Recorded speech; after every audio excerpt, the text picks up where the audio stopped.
3월 20일 오후인데요. 오늘 오전에 라마단 금식이 끝났습니다. 그래서 처가에 직계들만 모여서 점심 식사를 하는 중입니다. 저는 오늘 저녁이 이프타르 마지막인 줄 알았어요. 그랬더니 이프타르는 어제로 끝나는 거고요. 그리고 오늘 아침에 장인 장모는 산소에 갔다가 점심에 딸들을 소집을 해서 딸들하고만 점심 식사를 같이 했습니다. 물론 저는 사위로서 참석을 했는데 지금 가족끼리 조용하게 지내고 있고요. 아이들은 전혀 없습니다. 실로 오래간만에 처갓집이 조용한 날을 맞이한 것 같아요. 저는 가족들 이야기하는데 같이 앉아 있어도 크게 문제가 되는 사람이 아닙니다. 아시죠? 언어를 모른다는 것은 어디든지 끼워준다는 거죠. 물론 속사정을 보여주기는 싫겠지만 어제 아내가 좀 바쁘더라고요. 옷을 새로 맞춘 거를 준비를 하고 헤어 미용실도 다녀오고 손톱 미용실도 다녀오고 눈썹 미용실 미용실 그러니까 왜 다 분리되냐라고 생각하시는 분도 계시겠지만 여기는 한 미용실 안에 헤어를 담당하는 사람, 손톱을 담당하는 사람, 눈썹을 담당하는 사람, 컬러링을 담당하는 사람, 염색이죠. 있는데 이제 또 이 안에서도 잘하는 사람들 있잖아요. 헤어를 잘하는 사람. 그러다 보니까 A라는 곳에서 헤어를 하고 B라는 곳에 가서 손톱을 하고 C라는 곳에 가서 눈썹을 하는 그런 해프닝이 벌어지기도 했죠. 근데 그게 오늘은 하이 이트라고 하는데요. 제가 가끔 듣기로는 하이트 그래서 그냥 세 글자 하이트라고 생각을 했더니 발음상으로는 하이 이트 네 글자로 편성이 되더라고요. 설날입니다. 한국식으로 얘기하면. 물론 성격은 약간 다르죠. 근데 설날과 같은 그런 명절 분위기이기 때문에 새 옷을 꺼내 입고 오전에 산소를 다녀오고 오후에 가족들과 오붓하게 식사를 하고 저녁에는 친정집을 방문하고 하는 그런 패턴들이 여기도 있는 것 같습니다. 그래서 오늘 시내 쪽 붐비는 곳은 까르진가가 있는 곳이 가장 붐비는 지역으로 이제 변했는데 그곳은 젊은들이 3, 4, 5 모여서 오늘 받은 용돈들을 친구들과 같이 쓰려고 몰리기도 하고요. 그리고 시장 쪽, 바자르 쪽은 어제가 굉장히 붐볐어요. 여기 우즈베키스탄은 명절이 되면 먹는 거 위주로 소비가 많이 되기 때문에 재래시장이 반짝시장으로 굉장히 활황이죠. 오늘은 재래시장은 문을 다 닫았습니다. 식당들도 문을 닫은 집이 있어요. 명절을 보내는 거니까. 물론 저녁 때는 다시 문을 열 겁니다. 그리고 저한테는 반가운 소식인데 오늘부터 제가 잘 가는 타시켄트 카페가 생맥주를 다시 판매하기 시작한다 그러니까 무엇보다도 반가운 소식이죠. 약 한 달이 조금 넘죠. 18일부터 시작을 해서 한 달이 31일간이었네요. 라마단을 진행하면서 저는 몸무게가 3.5 정도 빠졌어요. 이게 작년에 라마단을 치를 때는 익숙하지 않기 때문에 식당을 여는 곳을 점심때 찾아가서 밥을 먹기도 하고 그랬습니다. 그리고 집에서 맥주도 마시고 그랬더니 평상시 라마단이 다르지 않다는 거, 다만 식당에서 맥주를 마시는 것이 어려웠다는 것 뿐이었는데 올해는 저도 아내가 동참을 하는 분위기였기 때문에 저도 어쩔 수 없이 조금은 하는 신용을 했습니다. 그러다 보니까 이제 예의상 맥주를 마시지 않게 되고 그리고 낮에 식당 커튼을 치고서 장사를 하는 것도 가지 않고 빵이나 과일로 연명을 하다 보니까 자연스럽게 3.5kg 감량이 되더군요. 얼굴도 많이 빠진 것 같잖아요.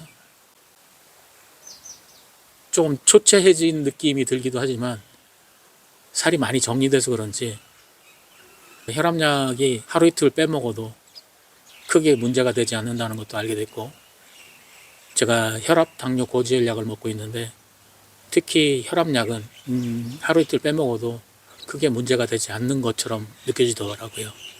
물론 제 나이 65입니다만 제 나이는 혈압이 높아서 약을 먹는 것도 당연히 있지만 혈압은 관리하는 병이기 때문에 병원에 한 7, 8년 근무를 한 그 경력을 살리면 관리하는 병이거든요. 그래서 굳이 혈압이 높아서 머리가 뭐 찡하거나 그러지 않더라도, 그리고 겨울이라서 혈관이 좋아지지 않더라도 관리를 해야 되기 때문에 혈압약을 먹는 거지, 몸이 진짜 아프거나 혈압이 많이 높아서 혈압약을 먹는 것은 아닐지도 모릅니다. 저는 이번에 라마단을 하면서 우즈베키스탄인 사회를 조금은 더 폭넓게 이해할 수 있는 그런 기간이었던 것 같아요. 그냥 라마단이 종교적으로 행해야만 되는 그런 행사로만 알고 있었어요. 근데 이게 있잖아요. 이슬람 이전에 우즈베키스탄 땅에 머물고 있던 민족들도 있었을 거고, 지금의 민족이 그 민족이겠지만, 그리고 그들이 그 이전부터 가지고 있던 전통과 이슬람 문명이 들어오면서 믹스가 되면서 강도가 낮은, 이곳은 뭐 이슬람 통치 국가는 아니에요. 왜냐하면 이슬람을 국교로 맞이해서 통치를 하는 나라가 아니고 이슬람 신도가 다수가 살아가는 사회인 것은 맞지만 이슬람 통치 국가는 아니기 때문에 어느 정도 틈이 있다고 할까요?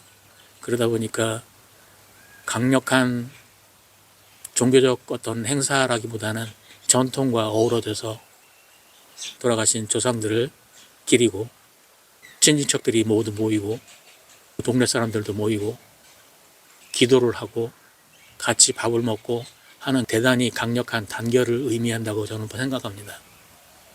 이게 말이 140명이지 80명이지 50명이지 우리나라 동네 장치 정도 되겠죠.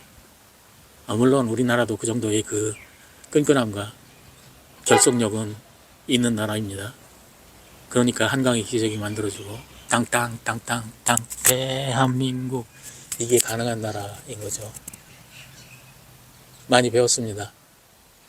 은퇴를 하면서 한국에서 불안해하고 고민하는 것보다 조금 더 한 발 나아가는 모습으로 남은 삶을 대하자는 의미에서 제가 우즈베키스탄에 오게 됐는데, 제가 우즈베키스탄에 오지 않으면 아내는 여전히 한국에서 태양살이를 해야 되는 거잖아요. 그리고 저는 어느 정도 해외에서 견딜 수 있는 경험을 가지고 있었기 때문에 제가 이곳에 와서 지내는 것이 맞을 거다라는 어떤 자신감 같은 것을 가지고 넘어왔습니다. 근데 그거를 결혼하기 전에는 몰랐어? 한 번도 생각을 안 했어? 한 번도 생각을 안 했어요. 그런데도 외국 사람하고 결혼하면 좋겠다고 생각했어?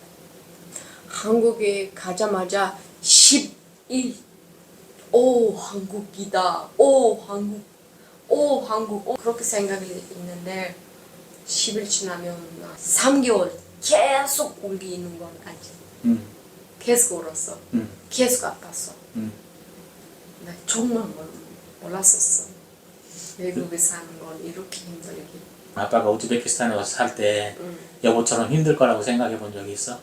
그렇게 생각을 해본 적 없어요.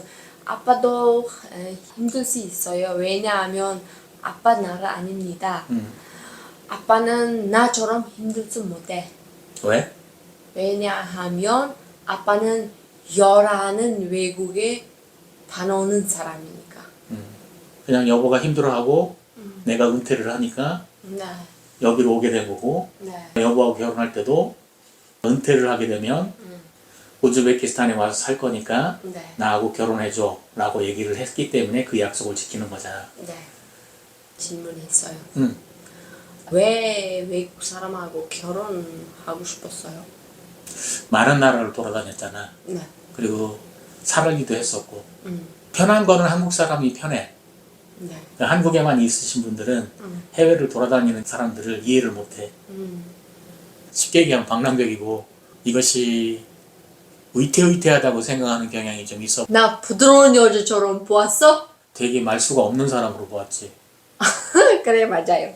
실제 살아보니까 저를 말로서 괴롭히거나 이러는 사람은 아니었기 때문에 첫인상은 제대로 적중했다라고 생각을 합니다. 친구도 이렇게 이야기하고 있어요. 너 남편 이야기할 수 있는 사람이요? 너 집에서 어떻게 살아요? 아빠가 얘기했잖아. 친구들 같이 말이 너무 많은 사람들, 끝도 없이 말하고 상대방 다 확인하려고 하는 사람하고는 못 산다고. 네.